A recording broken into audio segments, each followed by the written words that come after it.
কুমিল্লার শিক্ষার্থীদের উপর বল প্রয়োগের প্রতিবাদ ও ৬ দফা দাবির ধারাবাহিক আন্দোলনের অংশ হিসেবে রাজশাহী সরকারি সার্ভ ইনস্টিটিউটের প্রধান ফটকের সামনে বিক্ষোভ সমাবেশ করেছেন সার্ভের শিক্ষার্থীরা। ৬ দফা দাবিতে প্রায় ১.৫ মাস যাবৎ ক্লাস ও পরীক্ষা বর্জন করে আজও রাজশাহীতে থাকা রাজশাহী মহাসড়কের পাশে সার্ভ ইনস্টিটিউটের প্রধান ফটক এই বিক্ষোভ সমাবেশ করেছে রাজশাহী সরকারি সার্ভ ইনস্টিটিউটের শিক্ষার্থীরা। আজ দুপুর ১:৩০টায় প্রশাসন ভবন সহ কলেজ প্রদক্ষিণ করে প্রধান ফটকে এসে বিক্ষোভ সমাবেশ করেন শিক্ষার্থীরা।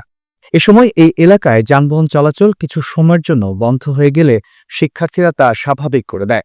এ সময় সার্ভ ইনস্টিটিউটের শিক্ষার্থীরা বলেন ৬ দফা দাবি পূরণ না হওয়া পর্যন্ত আন্দোলন চালিয়ে যাবেন তারা বলেন জুনিয়র ইনস্ট্রাক্টর পদে ক্রাফট ইনস্ট্রাক্টরদের অবৈধ পদোন্নতির রায় হাইকোর্টের মাধ্যমে বাতিল করতে হবে।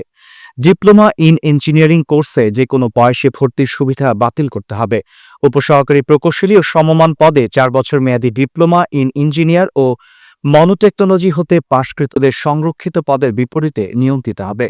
সেই সাথে বিএসসি করার জন্য ডুয়েটের মতো আরও প্রতিষ্ঠান গড়তে হবে। অন্যথায় আরও কঠোর কর্মসূচি দিবেন পলিটেকনিক ইনস্টিটিউট ও কারিগরি বোর্ডের শিক্ষার্থীরা বলে জানান তারা।